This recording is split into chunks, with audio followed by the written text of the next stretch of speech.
പോലീസിന് പിന്നാലെ ആഭ്യന്തരമന്ത്രി രമേശ് ചെന്നിത്തലയെയും വെല്ലുവിളിച്ച് അർജുൻ ആയങ്കി.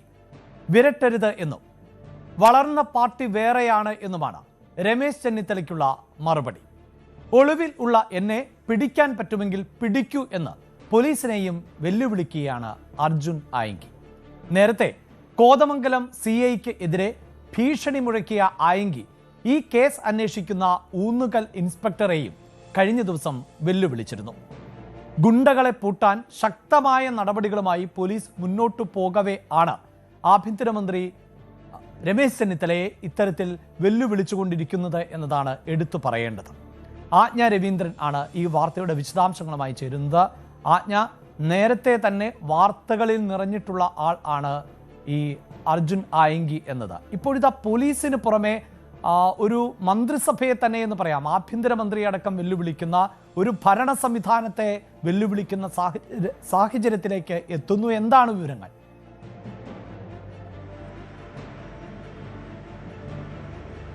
അഭിലാഷ്, എന്തായാലും അടിയന്തരമായി ആയങ്കിയെ പൂട്ടാനുള്ള നീക്കത്തിലാണ് പോലീസ് തന്നെ മനസ്സിലാക്കാൻ കഴിയുന്നത്. പ്രത്യേകിച്ചും അഭിലാഷ് സൂചിപ്പിച്ചതുപോലെ തന്നെ ആദ്യഘട്ടത്തിൽ കോതമംഗലം CI പ്രശാന്തിനെ, പിന്നീട് അതുമായി ബന്ധപ്പെട്ട് തന്നെ ഉള്ള തർക്കത്തിന് ശേഷം ഉള്ള മുൻകൂർ ജാമ്യവുമായി ബന്ധപ്പെട്ട തർക്കത്തിന് ശേഷമാണ് പിന്നീട് ഈ CI, അതായത് ഊന്നുകൽ CIനെ ഭീഷണിപ്പെടുത്തുന്ന സാഹചര്യം ഉണ്ടായത്. ഇതെല്ലാം ഫേസ്ബുക്കിലൂടെ ഉള്ള വോയിസ് ചാറ്റിലാണ് ഈ ഭീഷണി ഉള്ളത്. അതേ തുടർന്ന് ഊന്നുകൽ CIയുടെ നേതൃത്വത്തിലുള്ള സംഘം, അതായത് ഈ അർജുൻ ആയങ്കിക്ക് മുൻകൂർ ജാമ്യം നിഷേധിക്കുന്ന, ഹൈക്കോടതി മുൻകൂർ ജാമ്യം നിഷേധിക്കുന്ന സാഹചര്യത്തിൽ വളരെ സീരിയസ് ആയിട്ടുള്ള കാര്യങ്ങളാണ് കോടതി ചൂണ്ടിക്കാട്ടിയത്. അതായത് ആയങ്കിക്കെതിരെയുള്ള വളരെ സീരിയസ് ആയിട്ടുള്ള, വളരെ ഗൗരവതരമായ കാര്യങ്ങളാണ് സൂചിപ്പിച്ചിരിക്കുന്നത്. അതുകൊണ്ട് തന്നെ മുൻകൂർ ജാമ്യം നൽകാൻ കഴിയില്ല എന്ന് തന്നെയാണ് കോടതി വ്യക്തമാക്കിയിരിക്കുന്നത്. 2026 മെയ്യിൽ നടന്ന ഒരു വിവാഹ ചടങ്ങുമായി ബന്ധപ്പെട്ട കോതമംഗലത്ത് ഈ അർജുൻ ആയങ്കിയും ആയങ്കി ഉൾപ്പെടെ 6 പേരെയാണ് പോലീസ് സംഘടിതമായ കുറ്റകൃത്യത്തിലുള്ള ഗൂഢാലോചനയുമായി ബന്ധപ്പെട്ട് അറസ്റ്റ് ചെയ്യുന്നതും തുടർന്ന് 21 ദിവസം ജയിൽവാസത്തിന് അയക്കുകയും ചെയ്ത് ഈ ജയിൽ ശിക്ഷ അനുഭവിച്ചു വന്ന ശേഷമാണ് കോതമംഗലം CI പ്രശാന്തിനെതിരെ ഫേസ്ബുക്കിൽ, അതായത് പെൻഷൻ പറ്റി, വീട്ടിൽ മര്യാദയ്ക്കിരിക്കാൻ സമ്മതിക്കില്ല തുടങ്ങിയ കൊലവിളി നടത്തുന്ന തരത്തിലേക്കുള്ള ഭീഷണി സന്ദേശങ്ങൾ ഫേസ്ബുക്കിൽ കുറിച്ചിടുന്നതും അങ്ങനെയാണ്. അതേ തുടർന്നാണ് വീണ്ടും ഊന്നുകൽ CI ഇതുമായി ബന്ധപ്പെട്ട കേസെടുക്കുന്ന സാഹചര്യത്തിലേക്ക് പോയത്. IT ആക്ട് അടക്കമുള്ള വകുപ്പുകൾ ചേർത്താണ് ഇതുമായി ബന്ധപ്പെട്ട കേസ് രജിസ്റ്റർ ചെയ്തത്. തുടർന്നാണ് അർജുൻ ആയങ്കി മുൻകൂർ ജാമ്യം തേടി ഹൈക്കോടതിയിലെത്തുന്നതും ഹൈക്കോടതി ജാമ്യം തള്ളുന്ന സാഹചര്യത്തിൽ വീണ്ടും പോലീസ് നടപടികൾ പൂർത്തീകരിക്കേണ്ടതായിട്ടുണ്ട്. ആയങ്കി പറയുന്നത്, അർജുൻ ആയങ്കി കീഴടങ്ങാമെന്ന് അറിയിച്ചിട്ടും അദ്ദേഹത്തിന്റെ സുഹൃത്തുക്കളുടെ ലൊക്കേഷൻ കേന്ദ്രീകരിച്ച് അർജുൻ ആയങ്കി പിടികൂടാനുള്ള നീക്കമാണ് CIയുടെ ഭാഗത്തു നിന്നും ഉണ്ടായത്. അതേ തുടർന്നാണ് ആ വോയിസ് നോട്ടിൽ നമുക്ക് വളരെ കൃത്യമായി കേൾക്കാം. അസഭ്യവർഷമാണ് അതിലുള്ളത്. അതുമാത്രമല്ല, ഇതിൽ വളരെ കൃത്യമായി പറയുന്നു, ഇത്തരത്തിൽ ഞാൻ കീഴടങ്ങാൻ തുടങ്ങിയപ്പോൾ എൻ്റെ സുഹൃത്തുക്കളുടെ ലൊക്കേഷൻ കേന്ദ്രീകരിച്ച് താൻ എന്നെ പിടികൂടുമെന്നാണോ വിചാരിക്കുന്നത് എന്നുള്ള തരത്തിലേക്ക്, എന്നാൽ പിന്നെ താൻ എന്നെ പിടികൂട് എന്നുള്ള തരത്തിലായിരുന്നു ആദ്യഘട്ടത്തിൽ ഭീഷണി സന്ദേശം വരുന്നത്. അതായത് കൊടുക്കാമെന്ന് താൻ ആരെങ്കിലും ലക്ഷ്യമിട്ടിട്ടുണ്ടെങ്കിൽ അത് കൊടുക്കുക തന്നെ ചെയ്യും. അത് നേരത്തെ കോതമംഗലം CIക്കും കൊടുക്കാൻ താൻ ഓങ്ങിയിട്ടുള്ളതാണ്. അത് കൊടുക്കുക തന്നെ, ഇതുവരെ താൻ കൊടുത്തിട്ടില്ല, അത് കൊടുക്കുക തന്നെ ചെയ്യുമെന്നാണ് അർജുൻ ആയങ്കി ആ വോയിസ് നോട്ടിൽ പറയുന്നത്.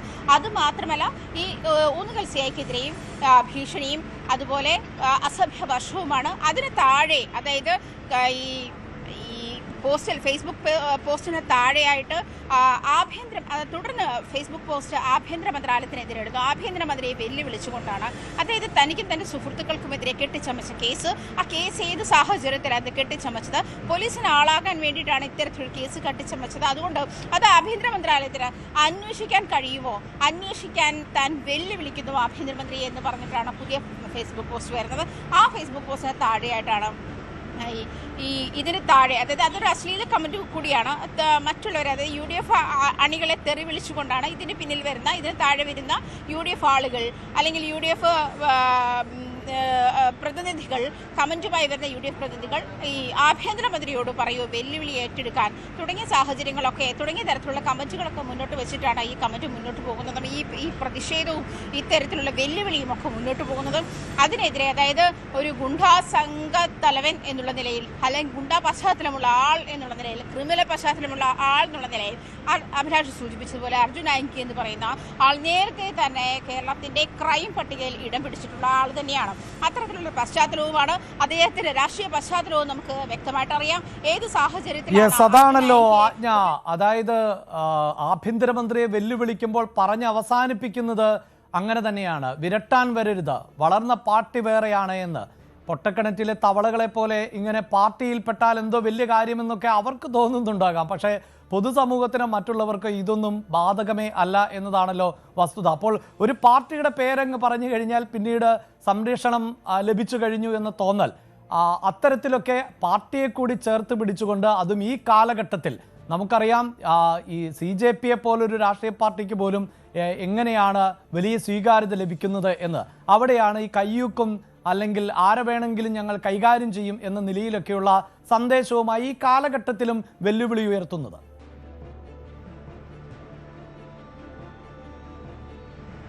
അഭിലാഷ്, അതിന് മറുപടി പറയേണ്ടത് CPM നേതൃത്വമാണ്. എങ്ങനെയാണ്, എന്ത് ധൈര്യത്തിലാണ് അർജുൻ ആയങ്കി വളർന്നു വന്ന പാർട്ടി വേറെയാണ് എന്ന് രമേശ് ചെന്നിത്തലയ്ക്കുള്ള വെല്ലുവിളി കുറിപ്പിൽ സൂചിപ്പിക്കുന്നത് എന്ത് ധൈര്യത്തിലാണ് എന്നുള്ള കാര്യം വ്യക്തമാക്കേണ്ടത് CPM നേതൃത്വമാണ്.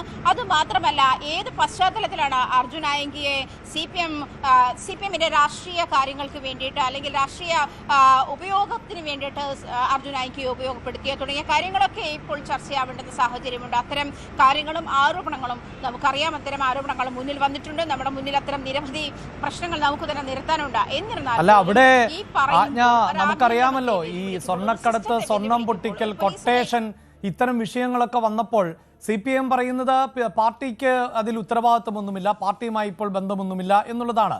സ്വാഭാവികമായും വരും മണിക്കൂറുകളിലും പാർട്ടിയെ സംബന്ധിച്ചിടത്തോളം അങ്ങനെ തന്നെ പറഞ്ഞുകൊണ്ട് കൈയൊഴിയാം. പക്ഷേ സമൂഹ മാധ്യമങ്ങളിലടക്കം ഈ ജയ് വിളിക്കുന്ന കുറേ ആളുകൾ ഉണ്ട്.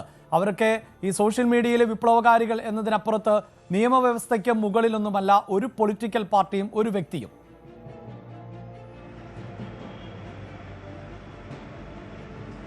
തീർച്ചയായിട്ടും അഭിലാഷ്, അത് തന്നെയാണ്. ആഭ്യന്തര മന്ത്രാലയത്തിനെയാണ്, ആഭ്യന്തരമന്ത്രിയാണ് വെല്ലുവിളിച്ചിരിക്കുന്നത്, പോലീസിനെയാണ് വെല്ലുവിളിച്ചിരിക്കുന്നത്, സിസ്റ്റത്തെ മുഴുവൻ വെല്ലുവിളിച്ചു. അതും ഗുണ്ടാ ലിസ്റ്റിലുള്ള ഒരാളാണ്, അല്ലെങ്കിൽ ക്രിമിനൽ പശ്ചാത്തലമുള്ള ഒരാളാണ്, നിരവധി ക്രിമിനൽ കേസുകളിൽ പ്രതിയായിട്ടുള്ള ഒരാളാണ്, കാപ്പ് ചുമത്തേണ്ടുന്ന പശ്ചാത്തലമുള്ള ആളാണ്. അത്തരത്തിലുള്ള ഒരാൾ വളരെ നിസ്സാരമായിട്ട് ഇത്തരത്തിൽ സോഷ്യൽ മീഡിയകളിലൂടെയും CIക്ക് അയക്കുന്ന വോയിസ് മെസ്സേജുകളിലൂടെയും ഒക്കെ വെല്ലുവിളി നടത്തുന്നു, ആഭ്യന്തര മന്ത്രാലയത്തിനെതിരെ വെല്ലുവിളി നടത്തുന്നു, ആഭ്യന്തരമന്ത്രി ഇത്തരം കാര്യങ്ങളിൽ ഈ വെല്ലുവിളി സ്വീകരിക്കൂ എന്ന് ആഹ്വാനം ചെയ്യുന്നു തുടങ്ങിയ കാര്യങ്ങളൊക്കെ അത് ഒരു സിസ്റ്റത്തെ വെല്ലുവിളിക്കുന്ന രീതി തന്നെയാണ്. സർക്കാരിനെ വെല്ലുവിളിക്കുകയാണ്, അല്ലെങ്കിൽ ജനങ്ങൾ തെരഞ്ഞെടുത്ത് വെച്ചിരിക്കുന്ന ഒരു സംവിധാനത്തെ വെല്ലുവിളിക്കുകയാണ്. അത് തർക്കമില്ലാത്ത കാര്യമാണ്. ഇതിൽ കലർത്തുന്നത് രാഷ്ട്രീയമാണോ എന്നുള്ള ചോദ്യമാണ് ബാക്കി. അതായത് ഒരു രാഷ്ട്രീയ പാർട്ടിയുടെ ഒരു മേൽവിലാസത്തിൽ അല്ലെങ്കിൽ ഇതിൻ്റെ ഒരു പിന്തുണ സ്വയം അവകാശപ്പെട്ടാണ് അദ്ദേഹം പറയുന്നത് വളർന്നു വന്ന പാർട്ടി ഇതാണ്, അല്ലെങ്കിൽ വളർന്നു വന്ന പാർട്ടി വേറെയാണ് എന്നുള്ള തരത്തിലേക്ക് അത് അങ്ങനെ ഒരു മെസ്സേജ് നൽകുന്നത്. അതായത് ഇത്തരത്തിലുള്ള ആക്ടിവിറ്റീസിനൊക്കെ CPM പിന്തുണ നൽകുന്നുണ്ടോ എന്നുള്ള കാര്യമാണ്. അതിന് മറുപടി പറയേണ്ടത് CPM ആണ്. പക്ഷേ എന്നിരുന്നാൽ പോലും എന്ത് ധൈര്യത്തിലാണ് ഇത്തരത്തിലുള്ള ഒരു ക്രിമിനൽ പശ്ചാത്തലമുള്ള ഒരാൾ തൻ്റെ പാർട്ടി ഇതാണ്, അല്ലെങ്കിൽ പാർട്ടിയുടെ പിന്തുണ ഇതാണ്, അല്ലെങ്കിൽ തൻ്റെ ഒരു പശ്ചാത്തലം ഇതാണ് എന്നുറക്കെ ആഭ്യന്തര മന്ത്രാലയത്തെയും അതുപോലെ പോലീസിനെയും സംവിധാനത്തെയും ക്രിമിനൽ കേസിൽപ്പെട്ട അല്ലെങ്കിൽ ക്രിമിനൽ കേസുകളിൽ നിരന്തരമായി ഉൾപ്പെട്ട ഒരാളെ എന്ത് ധൈര്യത്തിലാണ് വിളിച്ച് പറയുന്നത് എന്നുള്ളത് ചോദ്യചിഹ്നമാവുകയാണ്. ആ ചോദ്യം ബാക്കിയാവുകയാണ്. അതിന് മറുപടി പറയേണ്ടത് CPM നേതൃത്വം തന്നെയാണ്. അക്കാര്യത്തിൽ തർക്കമില്ല. അഭിലാഷ് പറഞ്ഞതുപോലെ നേരത്തെ ഉണ്ടായിട്ടുള്ള കേസുകൾ, ഈ സ്വർണ്ണം പൊട്ടിക്കൽ കേസുകളാവട്ടെ, കൊട്ടേഷൻ കേസുകളാവട്ടെ, ഇതിലൊക്കെയും അർജുൻ ആയങ്കി ഇപ്പോൾ പാർട്ടിയുടെ ആളല്ല, അല്ലെങ്കിൽ പാർട്ടിയുടെ വക്താവല്ല, പാർട്ടിയുടെ പ്രതിനിധിയല്ല, പാർട്ടി മെമ്പറല്ല തുടങ്ങി ഈ CPMനെ പറഞ്ഞൊഴിയാവുന്ന എല്ലാ സാഹചര്യങ്ങളും CPM പറഞ്ഞൊഴിഞ്ഞിട്ടുണ്ട്. അല്ലെങ്കിൽ പാർട്ടി പ്രവർത്തകനല്ല. ഇപ്പോൾ അർജുൻ ആയങ്കിക്ക് CPM പശ്ചാത്തലമില്ല എന്ന് പറഞ്ഞൊഴിഞ്ഞിട്ടുണ്ട്. എങ്കിലും അർജുൻ ആയങ്കി ഇപ്പോഴും അവകാശപ്പെടുന്നത് താൻ ഏത് പാർട്ടിയുടെ ആളാണ് എന്ന് അതിൽ വ്യക്തമാക്കിയിട്ടില്ലെങ്കിൽ പോലും അതൊരു ചാലഞ്ചായിട്ട് തന്നെയാണ് കണക്കാക്കേണ്ടത്. ഭീഷണിയുടെ സ്വരത്തിലുള്ള ഒരു മെസ്സേജ് അല്ലെങ്കിൽ ഒരു വെല്ലുവിളി പോസ്റ്റ് ചെയ്യുമ്പോൾ അതിനുള്ളിൽ തൻ്റെ രാഷ്ട്രീയ പശ്ചാത്തലം കൂടി വെളിപ്പെടുത്താനും താൻ ഇന്ന പാർട്ടിയുടെ ആളാണ് എന്ന് പറയാതെ പറയുന്ന ഒരു സാഹചര്യം കൂടി അതിനകത്ത് നമ്മൾ വായിച്ചെടുക്കേണ്ടി വരും. എന്തായാലും അർജുൻ ആയങ്കിക്കെതിരെ അന്വേഷണം പുരോഗമിക്കുകയാണ് എന്നാണ് ആലുവ SP അല്പം മുൻപ് പറഞ്ഞത്. അതുകൊണ്ട് അതിനുശേഷം അതായത് അന്വേഷണത്തെ തടസ്സപ്പെടുന്ന സാഹചര്യങ്ങൾ ഉണ്ടാകാം. അതുകൊണ്ട് തന്നെ അദ്ദേഹം ഇപ്പോൾ മാധ്യമങ്ങളെ കാണുന്നില്ല. തുടർന്ന് അന്വേഷണ പുരോഗതി അദ്ദേഹം അറിയിച്ചു കൊള്ളാമെന്നുള്ള കാര്യം കൂടിയാണ് ആലുവ റൂറൽ SP നമ്മളെ മീഡിയയെ അറിയിച്ചിരിക്കുന്നത്. അങ്ങനെയാണ്. എന്തായാലും ഇതുമായി ബന്ധപ്പെട്ട് പോലീസ് ജാഗ്രത പാലിക്കുന്നുണ്ട്. ആഭ്യന്തര മന്ത്രാലയത്തിൽ കൂടി വെല്ലുവിളിച്ചൊരു സാഹചര്യത്തിൽ DGPക്ക് ആഭ്യന്തരമന്ത്രി നിർദ്ദേശം നൽകിയിട്ടുണ്ട്. അടിയന്തരമായി അർജുൻ ആയങ്കിയെ കണ്ടെത്തുകയും അറസ്റ്റ് ചെയ്യുകയും വേണമെന്നുള്ള നിർദ്ദേശം നൽകിയിട്ടുണ്ട്. എന്തായാലും പോലീസ് ഈ വിഷയത്തിൽ അങ്ങേറ്റം ജാഗ്രത കാണിക്കുന്നുണ്ട് എന്നുള്ള കാര്യത്തിൽ വ്യക്തതയുണ്ട്. അഭിലാഷ്, യെസ്, എന്തായാലും കണ്ണൂർ അഴിക്കോട് സ്വദേശിയായ അർജുൻ ആയങ്കി നേരത്തെ CPM-ന്റെ വലിയൊരു സൈബർ പോരാളി കൂടിയായിരുന്നു എന്നുള്ളതാണ്. പക്ഷേ നിരന്തരമായി കൊട്ടേഷൻ കേസുകൾ, സ്വർണം പൊട്ടിക്കൽ കേസുകൾ, സംഘടിതമായ കുറ്റകൃത്യങ്ങൾ, ഇതിൻ്റെ എല്ലാം ഭാഗമായ പശ്ചാത്തലത്തിലായിരുന്നു പാർട്ടി പിന്നീട് അർജുൻ ആയങ്കിയെ തള്ളിപ്പറഞ്ഞത്. ഇപ്പോഴിതാ പോലീസ് ഉദ്യോഗസ്ഥരെ നിരന്തരമായി ഭീഷണിപ്പെടുത്തുന്ന സാഹചര്യം. അതിനൊക്കെ അപ്പുറത്ത് ആഭ്യന്തരമന്ത്രിയെ തന്നെ വെല്ലുവിളിക്കുകയാണ് ഇപ്പോൾ അർജുൻ ആയങ്കി ചെയ്യുന്നത്. അതാകട്ടെ വളർന്നു വന്ന പാർട്ടി വേറെയാണ് എന്നുകൂടി സൂചിപ്പിച്ചുകൊണ്ടാണ് ഇത്തരത്തിൽ ഒരു വെല്ലുവിളി ഉയർത്തുകയും ചെയ്യുന്നത്. ഗുണ്ടകളെ ഉൾപ്പെടെ ഒരുപക്ഷെ ഉത്തരേന്ത്യയിൽ ഒക്കെയാണ് ഗുണ്ടാരാജിനെ കുറിച്ച് കേട്ടിട്ടുണ്ട്, ഭരണകൂടത്തെ പോലും നിയന്ത്രിക്കുന്ന ഗുണ്ടകളെ കുറിച്ചൊക്കെ കേട്ടിട്ടുണ്ട്. നമ്മുടെ നിയമ സംവിധാനങ്ങൾ, പ്രത്യേകിച്ച് കേരളവും ഈ ഗുണ്ടകളുടെ മുന്നിൽ മുട്ടുമടക്കുകയാണോ എന്ന സംശയം സ്വാഭാവികമായും പ്രേക്ഷകർക്ക് ഉണ്ടാകും. നമ്മുടെ പോലീസ് സംവിധാനങ്ങൾ ഉണർന്നു പ്രവർത്തിക്കട്ടെ, ആഭ്യന്തര വകുപ്പ് എന്ന് തന്നെയാണ് പ്രതീക്ഷിക്കേണ്ടത്.